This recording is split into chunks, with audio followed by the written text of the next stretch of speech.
रोहित एक सरकारी स्कूल में पढ़ा करता था। उसके साथ उसके फ्रेंड भी आया करते थे। सभी बच्चे क्लास में आ चुके थे। तभी वहां पर सुनीता मैम भी आ जाती है।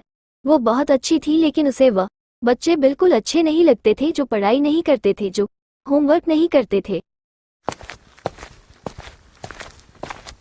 अरे बच्चों, मैंने तुम्हें जो कल होमवर्क दिया वो सब करके तो ले आए ना? क्यों पूजा, तुम्हें सारा होमवर्क तो कर लिया ना? हाँ मैम, आपने जो मुझे होमवर्क दिया था वो मैंने पूरा कर लिया है। अरे रोहित, क्या तुमने सारा होमवर्क किया या नहीं किया? तुम झूठ बहुत बोलते हो। तुम्हारी कॉपी मुझे चेक कराओ।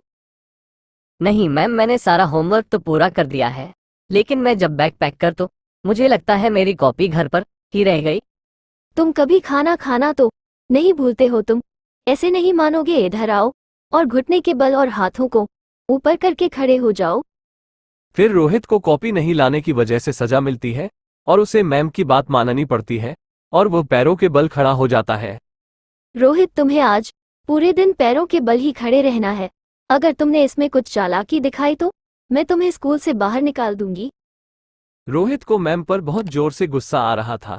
एक कॉपी के लिए उसने पूरे दिन रोहित को घुटने के बल खड़ा रहने को कहा। वो मैम से बदला लेना चाहता था। तभी सुनीता मैम वहां से चली जाती है। क्यों रोहित, आया ना मजा? कॉपी नहीं लाने की मिल गई तुम्हें सजा, हमें तो बड़ा मजा आया। रोहित को इतनी बात कहकर पूजा भी वहां से बाहर खाना खाने के लिए चली जाती है, लेकिन रोहित को सुनीता मैम पर बहुत जोर से गुस्सा आ रहा था। सुनीता मैम, आपने मेरे साथ बिल्कुल भी अच्छा नहीं किया। इसकी तो आपको कीमत चुकानी पड़ेगी और मैं आपसे बदला जरूर लूंगा। मैं आपको छोड़ने वाला नहीं हूँ। फिर रोहित अपने घर पर चला जाता है और अगली सुबह हो जाती है और रोहित सुबह सबसे पहले स्कूल में पहुंच जाता है, जहां पर कोई भी बच्चे वो टीचर नहीं आए थे। फिर कुछ देर बाद वहां पर सुनीता मैम पहुंच जाती है।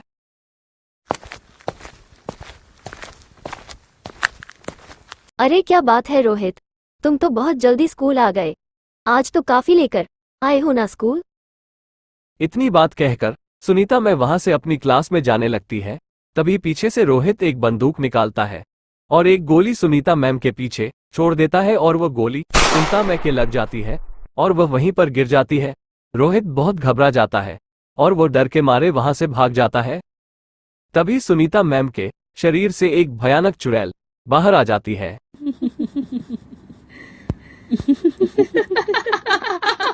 अरे मैंने किसी का क्या बिगाड़ा था?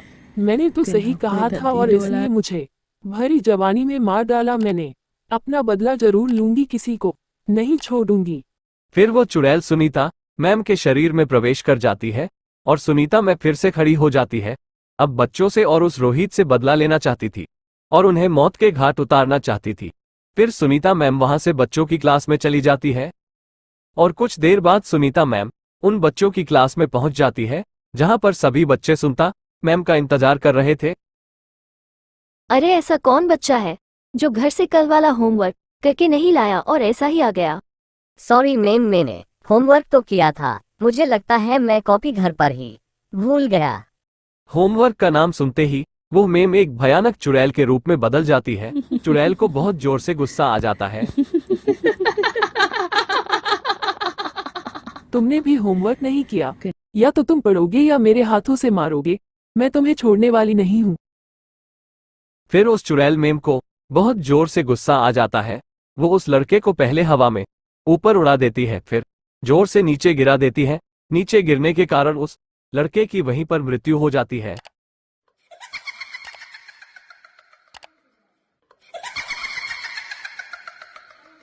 अब जो भी बच्चा होमवर्क नहीं करेगा और पढ़ाई नहीं करेगा, मैं उसे मार डालूंगी। किसी बच्चे को जिंदा नहीं छोड़ूंगी। अब जो पढ़ेगा वही बचेगा। फिर वो चुड़ैल मेम का रूप ले लेती है। तभी वहां पर रोहित आ जाता है। वो मेम की तरफ देखता ही नहीं है। अरे ये कैसे हो सकता है? मैंने तो मेम को गोली मारी थी, लेकिन यह मेम जिंदा कैसे हो सकती है? यह क्या हो रहा है? तभी वो मेम एक भयानक चुड़ैल के रूप में बदल जाती है। तूने ही तो मुझे गोली मारकर एक चुड़ैल के रूप में बदल दिया है, और अब मैं तुम्हें कैसे जिंदा छोड़ सकती हूँ? मैं तुम्हें मारकर ही रहूंगी।